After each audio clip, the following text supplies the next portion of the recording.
مسئلہ علم غیب پہ جو اہل بدعت کا عقیدہ ہے، اس پر دو باتیں آپ یاد رکھیں۔ ویسے تو فائل میں ساری باتیں درج ہیں، لیکن دو باتیں اس میں آپ کی خدمت میں عرض کرنا چاہتا ہوں۔ پہلی بات کہ غیب کی تعریف کیا ہے۔ اگر تعریف کو، غیب کی تعریف صحیح طرح سمجھ لی جائے تو پھر خود بخود مسئلہ واضح ہو جاتا ہے۔ غیب کی تعریف میں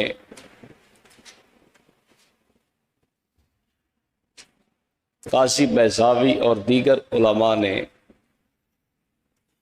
یہی بات لکھی ہے کہ جس کو حواس ظاہرہ اور باطنہ نہ پا سکے، نہ اس کو بداہت عقل سے سمجھا جا سکے۔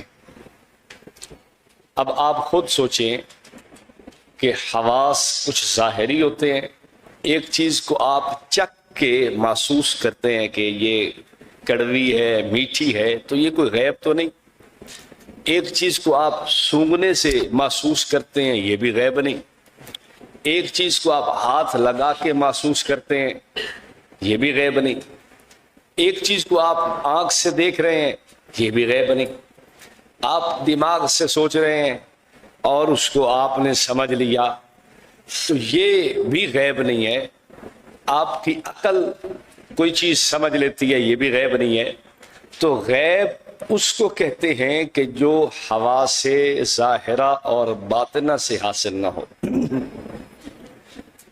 ایک بریلوی مجھے کہنے لگا، حواس ظاہرہ کی قید تو علماء نے لکھی ہے، باطنہ کی نہیں لکھی، یہ آپ نے گھر سے لگائی ہے۔ میں نے اس کو پیر مہر علی شاہ صاحب کی کتاب ہے اعلاء کلمت اللہ، میں نے اس کا صفحہ 114 ہے، وہ اس کو دکھا دیا۔ میں نے کہا یہ دیکھ لو، پیر صاحب نے حواس ظاہرہ اور باطنہ دونوں کی قید لگائی ہے۔ تو جو حواس ظاہرہ کے ذریعے علم آئے اسے بھی غیب نہیں کہیں گے، جو حواس باطنہ کے ذریعے علم آئے اسے بھی غیب، جو عقل، شعور، فہم سے سمجھ آئے بات، اس کو بھی غیب نہیں کہیں گے۔ اب رسول پاک صلی اللہ علیہ وسلم کے پاس جتنا علم آیا، اب آپ اس کو دیکھیں تو وہ یا حواس ظاہرہ کے ذریعے آیا ہے یا حواس باطنہ کے ذریعے آیا ہے، تو اس لیے اس کو غیب سمجھنا ہی نہیں چاہیے، سیدھی سی بات۔ دوسری بات کہ یہ تعریف تو علماء نے لکھی ہے، اور ایک تعریف اور بھی آپ کی خدمت میں کر دیتا ہوں۔ مولوی احمد رضا نے ملفوظات صفحہ 354 پہ ایک اور قول لکھا ہے، علم جب کہ مطلق ہو، خصوصاً غیب کی طرف مضاف ہو، تو اس سے مراد ذاتی علم ہوتا ہے۔ علم جب کہ مطلق ہو اور خصوصاً غیب کی طرف مضاف ہو تو اس سے مراد ذاتی علم ہوتا ہے۔ تو اب آپ دیکھیں کہ یہ کہنا کہ رسول پاک صلی اللہ علیہ وسلم کو علم غیب ہے، تو اس سے کیا مراد ہوگا؟ علم ذاتی مراد ہوگا نا، اور یہ بات تو ٹھیک نہیں ہے۔ احمد رضا نے آگے لکھا ہے کہ ایک ذرہ علم جو غیر خدا کے لیے ذاتی مانتا ہے وہ کافر ہے، اور اس بات کو اس نے، یہ جو علم غیب کی تعریف اس نے لکھی ہے، اس نے حاشیہ کشاف سے حضرت سید میر شریف جرجانی، یہ ان سے اس نے نقل کی ہے۔ تو بہرحال یہ بھی ایک علم غیب کی بات ہے، اس میں بھی بندہ پھنس سکتا ہے آسانی سے کہ آپ کہیں کہ جی علم غیب بھی مانتے ہو اور آپ کے مولوی نے لکھا ہے کہ مطلق ہو، تو پھر تو اس سے مراد ذاتی ہوتا ہے، تو یہ علم ذاتی کے لیے بولا جاتا ہے۔ میں نے ایک بریلوی سے بات ہوئی تو میں نے اسے کہا کہ علم غیب کہتے ہیں دو چیزوں کو، ایک تو علم ذاتی ہو اور دوسرا ذرے ذرے کا علم ہو، اس کے علاوہ کوئی علم غیب نہیں کہیں گے۔ وہ مجھے کہتا ہے کہ علم غیب کے اندر یہ دو باتیں تو نے کہاں سے لکھی ہیں کہ ایسا علم جو ذاتی بھی ہو اور ایسا علم جو ذرے ذرے کا، ہر لمحے کا، ہر چیز کا تفصیلی محیط ہو، کوئی چیز لا یعزب عنہ مثقال ذرہ، کوئی ذرہ بھی اس سے پوشیدہ نہ ہو، اس کو علم غیب کہتے ہیں۔ وہ مجھے کہنے لگا کہاں لکھا ہوا ہے؟ یہ فائل میں حوالے لکھ دیے گئے ہیں۔ تو ایک بات تو بڑی آسانی سے سمجھ آتی ہے، اور وہ بھی کہتے ہیں کہ علم غیب ذاتی کو کہتے ہیں۔ یہ احمد رضا نے چونکہ لکھا ہے تو ان کو اب ماننا پڑتا ہے۔ دوسری بات کہ علم غیب کا اطلاق علم تفصیلی محیط کلی پہ ہوتا ہے۔ میں نے کہا اس کی دلیل یہ ہے کہ مطلق لفظ جب بولا جائے تو اس سے فرد کامل مراد ہوتا ہے، جیسا کہ ہم سب نے پڑھا ہے المطلق اذا اطلق یراد بہ الفرد الکامل، کہ فرد کامل مراد ہوتا ہے۔ تو علم کا فرد کامل وہ تو اللہ رب العالمین ہی کی ذات ہے نا، اللہ ہی کا علم ایسا ہے کہ جو کامل ہے اور ہر چیز پہ تفصیل کے ساتھ محیط ہے۔ تو جب آپ مطلق علم غیب کی بات کریں گے تو اس سے مراد اللہ ہی کی ذات ہے۔ آخری بات اس عنوان سے کہ آپ کو جب آپ کسی بدعتی سے بات کریں گے تو آپ کو شمائم امدادیہ اٹھا کے سامنے رکھ دے گا کہ حاجی صاحب فرماتے ہیں کہ لوگ کہتے ہیں کہ نبی کو غیب کا علم نہیں ہوتا، میں کہتا ہوں کہ عارف جس طرف نظر اٹھاتے ہیں غیب کا ادراکات کا ان کو جو ہے نا وہ ایک دروازہ کھل جاتا ہے۔ حضرت تھانوی رحمہ اللہ کی حفظ الایمان کی جو تشریحات چھپی ہوئی ہیں وہ اٹھا کے سامنے رکھیں گے کہ علم غیب وہ جو بالواسطہ ہو وہ نبی کو ہو سکتا ہے۔ اس قسم کے قول سن کے آپ بھی پریشان ہو جائیں گے۔ اب یاد رکھنا، ایک ہوتا ہے لغوی استعمال اور ایک ہوتا ہے اصطلاحی استعمال۔ میں نے آپ کو کل بھی کہا تھا کہ علم غیب مسئلہ لغوی نہیں ہے بلکہ وَعَلَّمْنَاهُ مِن لَّدُنَّا عِلْمًا، اس کی تفسیر میں غالباً در منصور نے لکھا ہے حضرت خضر علیہ السلام کے متعلق کان رجلا عن ابن عباس کان رجلا یعلم علم الغیب۔ اب اس قسم کے الفاظ دیکھنے کے بعد بندہ پریشان ہو جاتا ہے کہ اوئے میرا عقیدہ تو یہ تھا کہ یہ غلط ہے، اور ابن عباس کہہ رہے ہیں، تھانوی صاحب لکھ رہے ہیں، فلاں نے لکھ دیا، فلاں نے کہہ دیا، فلاں مفسر کہہ رہا ہے۔ تو اس سے پریشان ہونے کی بات نہیں ہے۔ یاد رکھنا جو شرائط آپ کو اس میں سمجھا دی گئی ہیں ان شرائط سے ہٹ کے بات نہ کریں۔ مثلا عقیدہ علم غیب کو قطعی عقیدہ سمجھا جاتا ہے بریلویوں کے ہاں۔ یہ الگ بات ہے کہ آپ سے گفتگو کرتے ہوئے بریلوی پتہ کیا کہے گا، یہ تو ایک فضیلت کی بات ہے، یہ تو ایک منقبت کی بات ہے، یہ تو ایک فضائل کی بات ہے، آپ مان لیں تو ٹھیک ہے، حضور کی فضیلت ہے، باقی یہ فروعی مسئلہ ہے، ہم اس بنیاد پر آپ کو برا نہیں کہتے۔ لیکن یہ دھوکہ دے رہا ہے آپ کو، کیوں؟ جب اس نے ایک فضیلت کا مسئلہ مان لیا ہے تو فضائل میں تو حدیث ضعیف بھی چل جاتی ہے، فضائل کے اندر تو امت کے اقوال بھی پھر چل جائیں گے۔ نہیں، جب آپ نے اس کو اس بات پہ پکڑا کہ آپ کا اور ہمارا یہ اختلاف جو ہے یہ ایک قطعیت کا اختلاف ہے، ایک عقیدہ قطعی ہے، ظنی نہیں ہے، آپ کو دلیل قطعی پیش کرنی چاہیے۔ وہ کہے گا کیسے قطعی ہے؟ آپ حوالے سامنے رکھیں گے کہ آپ کے علماء نے علم غیب کے منکر کو کافر لکھا ہے۔ کافر تو کسی ظنی عقیدے کی بنیاد پہ نہیں کہا جاتا، کافر تو قطعی عقیدے کے انکار کی بنیاد پہ کہا جاتا ہے۔ تو چونکہ آپ نے ہمیں کافر لکھا ہے اس عقیدے کے انکار کی وجہ سے، اس لیے آپ کو دلیل قطعی پیش کرنی پڑے گی۔ اب بتائیں دلیل قطعی مولوی احمد رضا خان کی ذریت زور لگا لے ان کے پاس نہیں ہے۔ یہ تو بیچارے کبھی بہجت الاسرار کھولتے ہیں، کبھی بٹاک البحرین کی طرف جاتے ہیں، کبھی توفت الگردوم کھول کے سامنے لے آئیں گے۔ ان کے پاس آپ دلیل قطعی کا مطالبہ کریں کہ کوئی ایسی آپ روایت پڑھیں، کوئی ایسی آپ آیت پڑھیں جو قطعی دلالت کے ساتھ، قطعی دلالت کے ساتھ آپ کا مسئلہ ثابت کر رہی ہو۔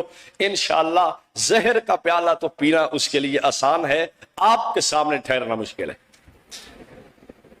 خیر، میں عرض کر رہا تھا کہ یہ ایک علمی مسئلہ ہے، یہ لغوی مسئلہ نہیں ہے۔ تو جس نے بھی ایک لفظ استعمال کر دیا اس نے لغوی طور پہ کیا ہے. لغوی لفظ اور ہوتا ہے، اصطلاحی معنی اور ہوتا ہے. اب لغوی اعتبار کو اگر دیکھ کے، اب دیکھیں لغت کا معنی، صلاۃ کا معنی آپ دیکھیں تو کیا ہے؟ لغوی دعا بھی ہے اور تحریک الصلوین بھی ہے، لیکن اصطلاح میں ارکان مخصوصہ کو کہتے ہیں. اب آدمی کوئی لغوی معنی کہیں لکھا دیکھ کے کہ لو جی میں نے تو نماز بھی پڑھ لی ہے اس لیے کہ لغت میں تو یوں بھی لکھا ہوا ہے. نہیں بھائی، یہاں لغوی معنی آپ نہیں چلا سکتے کہ آپ کہیں کہ یوں ہے لہذا یہ بھی یہ ٹھیک ہے. یوں ہی بدعت کو دیکھو تو بدعت کہتے ہیں کہ ایک نئی چیز کو بدیع العجائب، بدیع السماوات، نئے انداز میں اس نے بنایا. ایسی کوئی پہلے مثال نہیں تھی. رسول پاک صلی اللہ علیہ وسلم نے تراویح امت کو سمجھائی. حضرت سیدنا عمر رضی اللہ تعالیٰ عنہ نے ایک جملہ فرمایا جب سب کو ایک تراویح کی جماعت میں اکٹھا کر کے کھڑا کیا، کہا نعمت البدع، یہ اچھی بدعت. اب میں آپ سے پوچھتا ہوں اس بدعت کو کیوں فرمایا؟ حالانکہ اللہ کے نبی نے کیا فرمایا ہے؟ علیکم بسنتی وسنت الخلفاء الراشدین المہدیین، کہ ان کا طریقہ کیا ہوگا؟ سنت ہوگا. سیدنا عمر کے عمل کو حضور سنت فرما رہے ہیں اور حضرت عمر اپنے اس کام کو کیا کہہ رہے ہیں؟ بدعت کہہ رہے ہیں. اگر آپ کہیں کہ اصطلاحی بدعت ہے، غلط بات ہے، اس لیے کہ بدعت اس کا تو اطلاق ہی خیر کے کام کے لیے نہیں ہوتا، اکثر اطلاق شر کے لیے ہے اس کا. جیسا کہ فیض احمد اویسی نے بدعت حسنہ کے اپنے رسالہ کے اندر لکھا ہے کہ غالباً اس کا استعمال برے کاموں کے لیے ہوتا ہے.